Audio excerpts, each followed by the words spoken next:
माझी स्मृती एकदम जागृत झाली. तिच्या पाठोपाठ माझ्या मस्तकातून आणि अंगाअंगातून कळा निघू लागल्या.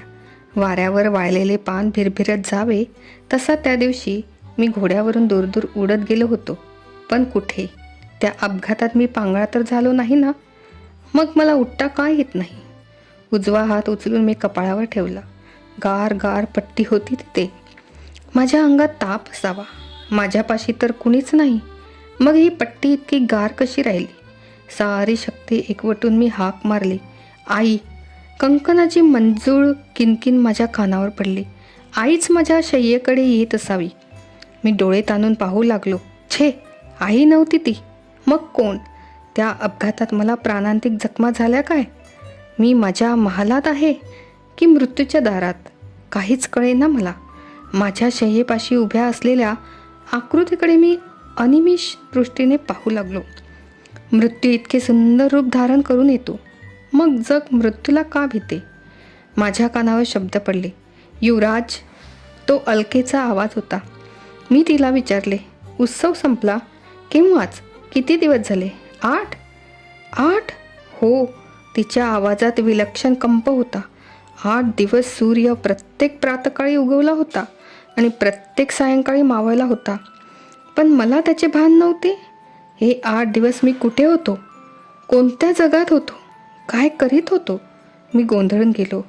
माझ्या शरीरात त्या शरीरापेक्षा निराळा असा कुणीतरी मी आहे असे वाटत होते. पण त्या मीला या 8 दिवसातला एक क्षणही आठवत नव्हता. मी अलकेला विचारले, आई कुठे आहे? देवी आपल्या महालात आहेत. त्या दिवसापासून जेवण सोडले त्यांनी. काल कशाबशा आपल्याला पाहायला आल्या. पाहता पाहता मूर्छा येऊन पडल्या. राजवैद्यांनी त्यांना अगदी झोपवून ठेवले. तुझी आई कुठे आहे? देवीची सेवा करीत आहे ती. 8 दिवस आलोचन जागरण केली राजवैद्यांनी. मगाशी आपली नाडी पाहता पाहता एखाद्या लहान मुलासारखे ते आनंदाने नाचू लागले. मग मला म्हणाले, अलके, माझी विद्या या पांढऱ्या केसांना काळीमा लावून जाते की काय असं भय वाटत होतं मला. आज 8 दिवस डोळ्याला डोळा लागला नाही माझ्या. आता युवराजांना कसलंही भय नाही. ते बहुधा मध्यरात्री शुद्धीवर येतील. फार फार तर पहाटेच्या प्रहरी. तोपर्यंत तुला जागायला हवं. त्यांच्या कपाळावर एकसारखी गारगार पट्टी राहील अशी. बोलता बोलता तिला कसली तरी आठवण झाली असावी. ती झटकन दूर गेली. लगेच मंचकाकडे परत आली. माझ्या उशाशी उभी राहिली. आता मला मगापेक्षा स्पष्ट दिसू लागले होते. माझ्या उशाशी अलका उभी आहे. छे, त्या दिवशीच्या अपघातात मला मृत्यू आला असावा. मी स्वर्गात आहे. माझ्या उशाशी एक अप्सरा उभी आहे. या कल्पनेनेच माझे मलाच हसू आले. अलकेने विचारले, हसायला काय झालं? हसायला काय नेहमीच कारण लागतं असं मला तरी वाटतं बाई. मग फुलं का हसतात ते सांग पाहू. फुलं का हसतात? ती स्वतःशीच उद्गारली. जणू काही तिच्यामध्ये 2 अलका होत्या. त्यातली एक दुसरीला हा प्रश्न विचारित होती. ती दुसरी गोंधळली. तिची धांदल पाहून पहिली हसली. लगेच ती लाजली. अलकेची ती लाजली मूर्ती अधिकच मोहक दिसू लागली. समुद्राप्रमाणे सौंदर्यालाही भरती घेत असते काय कुणाला ठाऊक. अलका क्षणाक्षणाला अधिक सुंदर दिसत होती. मी हसत हसत म्हटले, मी सांगू? हां, बायका लाजतात म्हणून त्यांना फुलं हसतात. इश्य. तिचा हा उद्गार मला अधिकच गोड वाटला. मी आजारी आहे. अंथरुणावर पडलो आहे. गेले 8 दिवस मला शुद्धसुद्धा नव्हती. या गोष्टीचा मला पूर्ण विसर पडला. मी टक लावून तिच्याकडे पाहू लागलो. ती चमकली. लगेच पुटपुटली, काय वेडी आहे मी. पट्टीवर घालायला औषध घेऊन आले आणि ते न घालता बोलत बसले. हां, डोळे मिटा पाहू. का? हे औषध मोठं जहाल आहे. त्याचा एक थेंबसुद्धा डोळ्यात जाता कामा नये. राजवैद्यांनी निक्षून सांगितलंय मला. पण माझे डोळे मिटायला तयार नाहीत. का? का? अलकेला हे कसं सांगायचं? मला तुझ्याकडे एकसारखे पाहत राहावेसे वाटते म्हणून. तिला असले बोलणे आवडेल का? ती केवळ दासीची मुलगी नाही. तिच्या आईचे दूध मी प्यायलो आहे. तिच्या आईच्या अंगाखांद्यावर मी लहानाचा मोठा झालेलो आहे. कलिकेला बाबासुद्धा मानतात. आई तर तिला एखाद्या आप्ताप्रमाणे वागवते. ययूची काळजी माझ्याहूनही कलिकेला अधिक आहे असे म्हणते. अशा कलिकेच्या मुलीशी आता तुम्ही डोळे मिटले नाहीत तर मी गट्टी फूक करीन हां. अलकेच्या त्या गोड शब्दांनी माझे बालपण परत आले. समुद्राला मिळालेले नदीचे पाणी जणू काही निराळे झाले. मी मुकाट्याने डोळे मिटले. अलका कपाळाच्या पट्टीवर औषधाचा एक एक थेंबसुद्धा सोडू लागली. काही वेळा डोळ्यांपेक्षा मिटलेल्या डोळ्यांना अधिक दिसते की काय कोण जाणे. माझी गट्टीफू करणाऱ्या बालपणीच्या अलकेपासून आता पट्टीवर औषध घालीत उशाशी उभ्या असलेल्या अलकेपर्यंत तिची अनेक रूपे माझ्या डोळ्यापुढून सरकत जाऊ लागली. कळी तीच होती, पण फुलत फुलत प्रत्येक वेळी नवे मनोहर रूप धारण करीत होते. अलकेच्या प्रत्येक मूर्तीत निराळाच मोहकपणा होता. अलका आईबरोबर राजवाड्यातच राहत होती, त्यामुळे तिची ही सारी रूपे माझ्या डोळ्यापुढून गेली होती. पण आजपर्यंत ती माझ्या डोळ्यात मात्र कधीच भरली नव्हती. असे का व्हावे? मी विचार करू लागलो. 6 वर्षाचा होईपर्यंत अलका माझी सवंगडी होती. मग मात्र आमचे संबंध दुरावले. मी होतो राजपुत्र. मी राजवाड्यात, नगरात, राजसभेत, उत्साहात सर्वत्र ऐटीने मिरवू लागलो. ती होती दासीची मुलगी. ती मागे मागे राहू लागली. राजवाड्यात आईच्या हाताखाली लहान सहान कामे करू लागली. मला पुढे राजा व्हायचे होते, जगजेता वीर व्हायचे होते. ती दासी होणार होती, सदैव कुणाची तरी सेवा करीत राहणार होती. त्यामुळे आम्ही दोघे एकमेकांपासून दूर गेलो.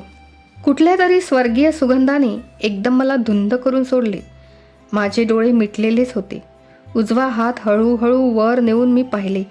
अलका वाकून अगदी सांभाळून पट्टीवर थेंब थेंब सोडत होती. माझ्या गालावर तिच्या केसांची एक बट तिला न कळत रुळू लागली होती. ती बट माझ्या हाताला लागली. त्या नाजूक स्पर्शाने माझे शरीर पुलंकित झाले. डोळे उघडले तर अलका दूर होईल म्हणून ते न उघडताच मी हसत म्हटले, अलका, माझं नाक फार फार रागवलंय. कुणावर? डोळ्यांवर. कुणाच्या? माझ्या. ते का बाई? एवढा सुंदर सुगंध कुठून येतो हे त्याला कळत नाही म्हणून.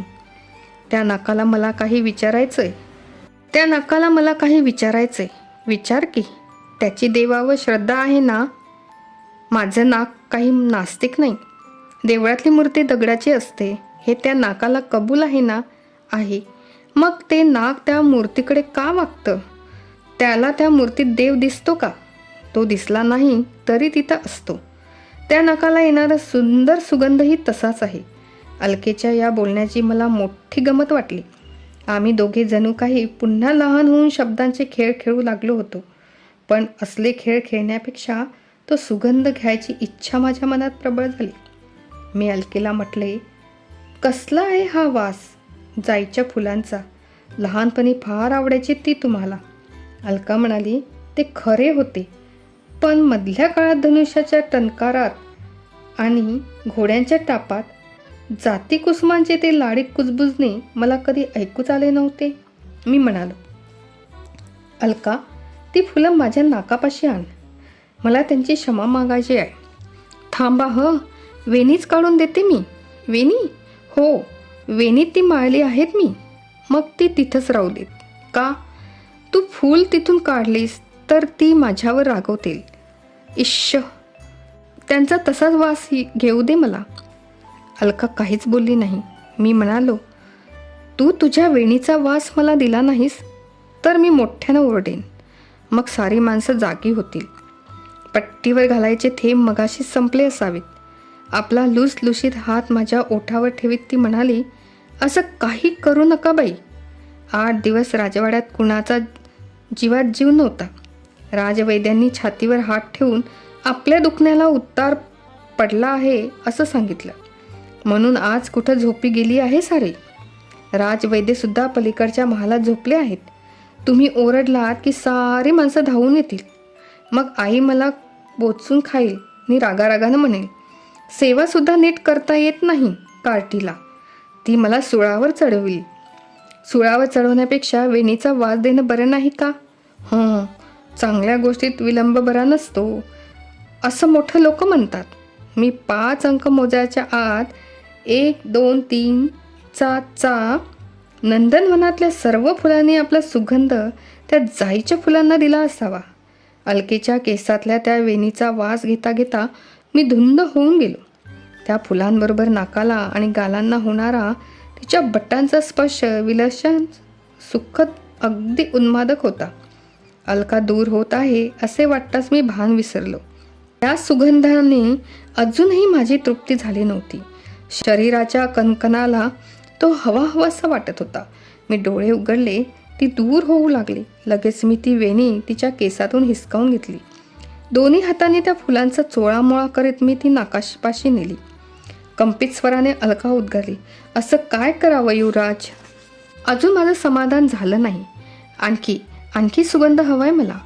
आपण काय करीत आहोत हे मला कळण्यापूर्वीच माझ्या बाहूंचा विळखा तिच्या मानेभोवती पडला. पुढच्या क्षणी तिचे ओठ माझ्या ओठावर टेकले. मधुर, अतिमधुर अमृत भरलेले होते त्या ओठात. रखरखीत वाळवंटातून चालत आलेल्या प्रवाशासारखे माझे ओठ सुकून गेले होते. मी तहानेने व्याकुळ झालो होतो. ते अमृत मी घटाघटा पिऊ लागलो. आणखी एवढा एकच मंत्र माझे ओठ फुटफुटीत होते. केवळ एका गोष्टीची जाणीव मला उरली होती. मी सुखाच्या डोहात पोहत होतो, पण त्या डोहाचे पाणी पुरेसे खोल नाही. हे काय युवराज? त्या डोहातून कुणीतरी म्हणाले.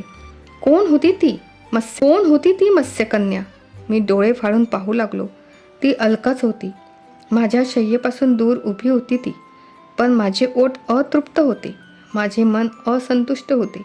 शरीराचा कण पेटल्यासारखा झाला होता. मी जे अमृत प्यालो होतो ते हलाहलाप्रमाणे मला जाळीत होते. तो दाह शांत करण्याकरता मला आणखी अमृत हवे होते. अलकेला धरण्याकरता मी धडपडत उठू लागलो. माझ्या उजव्या पायातून भयंकर कळ आली. बाणाने विरुद्ध पाखरासारखा आर्त चित्कार करीत मी शय्येवर पडलो. या जीवावरच्या दुखण्यातून बरे व्हायला मला 3-4 महिने लागले. पण त्या रात्री माझ्या या आर्तचित्काराने सारा राजवाडा प्रफुल्लित झाला. मी शुद्धीवर आलो. मृत्यूच्या दारातून परत आलो. या जाणीवेने सर्वांच्या जीवात जीव आला. वृद्ध राजवैद्य तर धावतच माझ्या महालाकडे आले. एखाद्या लहान मुलीसारखे सद्गदित होऊन ते अश्रू गळू लागले. 8 दिवस मी मृतवत पडलो होतो. त्या विचित्र मूर्छेतून मी शुद्धीवर येतो की नाही याचीच आईला शंका वाटत असावी. नगरातल्या सर्व देवतांना ती नाना प्रकारचे नवस बोलून चुकली होती. मी हिंडू फिरू लागायच्या आतच तिने ते सर्व मोठ्या समारंभाने फेडले. माझा ताप लवकर उतरला. पायाचे हाड दुखावले होते. त्याने मात्र पुष्कळ त्रास दिला. पण अस्थिसंधी करण्यात अत्यंत कुशल असलेल्या एक रानटी मनुष्य राजवैद्यांनी पूर्व आर्यवर्तातून मोठ्या परिश्रमाने आणविला. त्याने हे हाड नीट बसवले. पायात कुठलाही दोष राहिला नाही. पण हे 3-4 महिने माझी मोठी कुचंबना झाली. महालाच्या खिडकीतून बाहेर उडत असलेली पाखरे दिसली की मला स्वतःच्या पांगळेपणाची चीड येईल. वाटे एखाद्या खिडकीतून पाखराप्रमाणे शरीर बाहेर झोकून द्यावे. मग पुढे काय व्हायचे ते असेल ते होईल. घोड्याचे किंकाळणे कानावर पडले की माझे हात फुरफुरू लागत. मांड्यातली सारी रग जागी होई. स्वप्नातल्या पंगुत्वाचा राग कुणावर काढावा हे काही केल्या मला कळत नसे. मग चिडून मी माझ्या देहाकडे पाहत राही. गेल्या 10 वर्षात ज्या शरीराचे सौंदर्य आणि सामर्थ्य वाढविण्याकरता मी अहोरात्र धडपडलो होतो त्याने माझ्यावर असे उलटावे. छे, माणूस शरीरावर प्रेम करतो, त्या प्रेमाला अंत नसतो. पण शरीर काही त्याच्यावर असे प्रेम करीत नाही. प्रसंगी ते त्याचे वैर साधते. अशा रीतीने शरीर कुणाचे वैर करते हे शोधून काढण्याचा मी पडल्या पुष्कळ प्रयत्न केला. पण तो कधीच सफल झाला नाही. शरीरापेक्षा निराळा असा ययाती माझ्यामध्ये आहे असे मला अनेकदा वाटे. पण त्याचे स्वरूप कसे जाणून घ्यायचे विचार करूनही मला कळेना. मन, बुद्धी, अंतःकरण हे काही शरीराचे अवयव नाहीत. त्यांचे स्वतंत्र अस्तित्व आहे हे मला कळत होते. पण शरीराने माझे वैर साधले. त्यावेळी ही सारी काय करीत होती? 8 दिवसांच्या माझ्या मूर्छेत राजवैद्यांनी दिलेल्या अनेक दुर्मिळ औषधांबरोबर मी विषयी मुकाड्याने प्यालो असतो. त्या मूर्छेत माझे मन कुठे होते? माझी बुद्धी कुठे होती? माझे अंतःकरण कुठे होते? अंधार, जिकडे तिकडे अंधार. मी चिडून माझ्या पायाकडे नाही तरी हाताकडे पाहत बसलो की ओठ हळूच माझ्या कानात कुजबुजतात. वेडा आहेस तू. शरीराने काय सदैव तुझं शत्रुत्व केलं आहे. त्या रात्री अलकेच्या ओठातलं अमृत तुला कुणी आणून दिलं? आम्हीच ना. ती रात्र हे एक मधुर अमर स्वप्न होते. त्या स्वप्नाची आठवण झाली की पायांच्या वेदनांचा, तात्पुरत्या पांगळेपणाचा, किंबहुना माझ्या सर्व दुःखांचा मला विसार पडे. बाहेर स्वच्छ ऊन पडले असेल तरी त्या रात्रीच्या स्मृतीसरशी ते मावळे.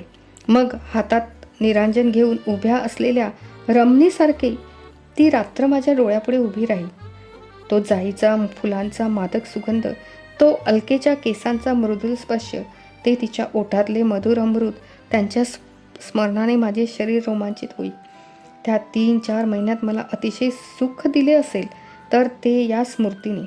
वेळी अवेळी तिच्याशी खेळत बसायचा छंदच मला जडला. मात्र त्या सुखाचा पुन्हा एकदा आस्वाद घ्यावा असे वाटत असूनही ती संधी मला लाभली नाही. अलका अनेकदा माझ्या सेवेला येई, पण दिवसा पुन्हा रात्री ती कधी आलीच नाही. रात्री दुसऱ्या अनेक दासी आलटून पालटून माझ्या सेवेत असत. त्यात काही तरुणही होत्या, पण मला अलकाच हवी होती. ती जाईच्या फुलांची वेणी घातलेली, ती गट्टी फू करीन हं असं सांगून पट्टीवर औषध घालणारी, हे काय युवराज असं अर्धवट रागाने आणि आनंदाने म्हणणारी माझी बालमैत्रीण अलका मला हवी होती.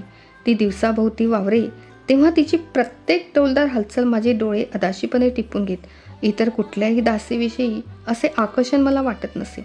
अलकेच्या मधुर स्मृतीच्या जोडीने या काळात मला आनंद दिला, तो दुसऱ्या एका भव्य स्वप्नाने. अस्थिसंधी करण्यासाठी आणलेला तो मनुष्य आर्यावर्तभर फिरला होता. नाना प्रकारच्या गुहा, अरण्ये, नगरे, समुद्र, डोंगर, मंदिरे, माणसे या सर्वांचे तो अतिशय रसभरीत वर्णन करीत. त्या वर्णनांनी नकळत माझ्या मनात एक सुंदर स्वप्न विणले. अश्वमेधाकरता सोडलेला घोडा घेऊन आपण निघालो आहोत. या सर्व रम्य भीषण गोष्टी आपण आपल्या डोळ्यांनी पाहत आहोत. त्या विशिष्ट सौंदर्याचा आपण आस्वाद घेत आहोत आणि आपण नवनवे प्रदेश पादांकृत करत आहोत. असे ते स्वप्न होते. त्या स्वप्नाच्या शेवटी मी दिग्विजयी वीर म्हणून परत आलो आहे आणि मला ओवाळणाऱ्या दासीत अग्रभागी अलका पंचारिती घेऊन उभी आहे असे मला दिसे. मी पूर्णपणे बरा झालो. हे स्वप्नसुद्धा वृद्ध अमात्यांच्या आणि माझ्या इतर गुरूंच्या कानावर मी घातले. ते त्यांना आवडले. आई नको नको म्हणत असतानाही बाबांनी नगरदेवतेच्या एका उत्सवात अश्वमेधाची घोषणा केली. ते दिवस अजूनही आठवतात मला. पराक्रमी पुरुषांच्या पुतळ्यासारखे ते डोळ्यापुढे उभे राहतात. त्या रात्री अजूनही माझे मन फुलवितात, ज्यांचा प्रत्येक पदक्षेप उन्मादाने ओथंबलेला आहे. अशा विलिनीसारख्या त्या भासतात. जवळजवळ 1.5 वर्ष मी अश्वमेधाच्या घोड्याबरोबर फिरत होतो. पावलोपावले त्या प्राचीन पवित्र भूमीचे सौंदर्य पाहत होतो. पंचमहाभूतांच्या तालावर गायली जाणारी तिची असंख्य गोड गीते कानात साठवून ठेवीत होतो. तिची नवीन नवीन नृत्ये डोळ्यात सामावून घेत होतो. उत्तर, पश्चिम, दक्षिण आणि पूर्व असा अश्वमेधाच्या घोड्यांचा मार्ग होता. प्रत्येक भागातील भूमी किती मनोहर होती. ऋतूला ती नवी सुंदर वस्त्रे नेसत होती. नाना प्रकारच्या अलंकारांनी नटत होती. एखाद्या वेळी ती लोकमाता सजीव होऊन माझ्या पुढे उभी राहिली आहे असा मला भास होई. मग नद्या त्या तिच्या दुग्धधारा वाटत. पर्वतांच्या स्तनातून वाहणाऱ्या या धारांनी ती आपल्या लाखो लेकरांचे पोषण करीत आहे या कल्पनेने मी पुलंकित होईल. कधी कधी रात्री आईची मूर्ती डोळ्यापुढे उभी राही. मग तिला दिलेल्या वचनांची आठवण मला होई. नाही, मी कधी संन्यासी होणार नाही असे मी आईला वचन दिले होते. त्यातला शब्दनशब्द मी खरा करून दाखवला होता. जगाकडे पाठ फिरविण्याऐवजी त्याला तोंड द्यायला मी निघालो होतो. मी जग सोडून रानावनात पळून जाणार नव्हतो. मी ते जिंकून अंकित करणार होतो. आमच्या घोड्याला फार थोड्यात राज्यात विरोध झाला. बाबांनी आपल्या शौर्याने साऱ्या आर्यवर्तात भीती निर्माण करून ठेवली होती. प्रत्यक्ष इंद्राचा पराभव करणारा नहुष राजांचा अश्वमेध. मग त्याचा घोडा अडविण्याची छाती कुणाला होणार? ज्यांनी अविचाराने विरोध केला त्यांना ययाती हा पित्याला शोभेल असाच पुत्र आहे हे मी कृतीने दाखवून दिले. असल्या साऱ्या लहान मोठ्या संघर्षात मला परमावधीचा आनंद होई. मृगयेत मी निपुण होतो. बहुतेक पशूंची शिकार मी लीलेने केली होती. पण समोरासमोर उभ्या राहिलेल्या आणि आपल्याप्रमाणे शस्त्रास्त्रांनी सज्ज झालेल्या मानवी शत्रूंवर मात करण्यात अगदी वेगळा आनंद असतो. अशा वेळी वीरांच्या बाहूंना खरे स्फुरण चढते. मृगईपेक्षा युद्धात मिळवलेल्या विजयाचा आनंद अधिक उन्माद आणतो. त्या उन्मादासाठी मी आसुसलेला होतो. नगरदेवतेच्या उत्साहात मी स्वतःचा प्राण धोक्यात घातला. त्या उन्मादाची गोडी मला कळू लागली होती. म्हणूनच पण काही झाले तरी तो पशुवर मिळवलेला विजय होता. या पर्यटनात मोठमोठे राजे महाराजे जेव्हा माझ्यापुढे लोटांगण घालू लागले, मी म्हणविणारे वीर जेव्हा ची करीत दाती तृण धरून मला शरण आले, तेव्हा मी आनंदाच्या उत्तुंग शिखरावर जाऊन पोहोचलो. लहानपणी प्राजक्ताचे झाड हलवून त्यांच्या फुलांचा खाली पडलेला सडा पाहण्यात मला मोठा आनंद वाटे. आकाशवृक्ष हलवून नक्षत्रांनी सारी पृथ्वी अलंकृत करून टाकावी अशी कल्पना आता माझ्या मनात येऊ लागली. असा विचार मनात आला तरी लगेच वाटे, किती वेडा आहे मी. मध्यरात्री लखनकणाऱ्या नक्षत्राकडे टक लावून पाहत बसण्यात जो आनंद आहे तो काहीही आकाशातली झुंबरे फोडून त्यातल्या दीपज्योती विझवण्यात नाही. या पर्यटनात अनेकदा मला झोप येत नसे. आईच्या आठवणीमुळे किंवा अन्य कारणामुळे मी अस्वस्थ होईल असे नाही. कसल्या तरी अनामिक हुरहुरीने माझी निद्रा नाहीशी होई. शरीर श्रांत झालेले असे, पण रथाचा चप्पळ घोडा आपल्या मंद सोबत्यांकडे दुर्लक्ष करून चौखूर धावू लागतो ना, तसे माझे मन थकलेल्या शरीराची पर्वा न करता स्वैरभ्रमण करी. जन्म मृत्यू प्रीती धर्म ईश्वर असल्या गहन प्रश्नांच्या चक्रव्यूहात ते शिरे. त्यातून बाहेर पडताना माझी विलक्षण त्रेधा होई. मृत्यूचे सत्य स्वरूप जाणू इच्छिणाऱ्या नचिकेतेच्या कथा मला खोटी वाटते. माझ्या देहाचा कण म्हणे, मला जगायचं. मन त्याला उपहासाने प्रश्न करी, मग अश्वमेधाच्या घोड्यावर तू कशाला धावतो आहेस? कुठेतरी घोडा अडविला जाईल, घनघोर युद्ध होईल, कदाचित त्या युद्धात तू धारातीर्थ पडशील. ज्याला जगायचं त्यानं जिथं मृत्यू स्वच्छंद क्रीडा करीत असतो तिथं पाऊल कशाला टाकावं? हा कलह काही केल्या मला मिटविता येत नसे. मग पुष्पशय्या सुद्धा मला टोचू लागे. मी बाहेर येई, नक्षत्राकडे पाही, गुदगुदल्या करीत पळणाऱ्या वाऱ्यांशी गोष्टी करे. शेजारच्या आंबराईतली झाडे मध्येच काहीतरी कुजबुजत ते मी ऐकत बसे. जवळच्या जलाशयातून चक्रवाक आणि चक्रवाकी यांचे क्रंदन ऐकू येई. ते हृदयमग्न करून संगीत माझ्या मनाला मोहून टाकी. मध्येच एखादी चांदणी आकाशातून निखळून पडे. पेटलेल्या लाकडातून उडणाऱ्या ठिणगीसारखे ती दिसे. हळूहळू माझ्याभोवती शांतीचे साम्राज्य पसरे. माझ्या निवासस्थानापाशी एवढा मोठा सैनिकांचा तळ पडलेला असे. पण मध्यरात्र उलटून 2 घटका झाल्या की घोड्याची खिंकाळणे सुद्धा ऐकू येत नसे. वृक्षावरल्या पाखरांची किलबिल केव्हा शांत झालेली असे. आता त्यांची झोपेतली चुळबुळही बंद होई. जीव मात्राची ही शांती पाहून नकळत माझ्या तोंडून प्रार्थना मंत्र निघत. अगदी मंद स्वरात मी ते म्हणे. शेवटी हात जोडून मी आकाशाकडे आणि सभोवती पसरलेल्या धरित्रीकडे प्रसन्न दृष्टीने पाहत असे आणि तृप्त शांत मनाने म्हणे, ओम शांती शांती शांती. मग निद्रा आपले तलम रेशमी वस्त्र हळूच माझ्या अंगावर पसरे आणि अंगाई गीत म्हणू लागे.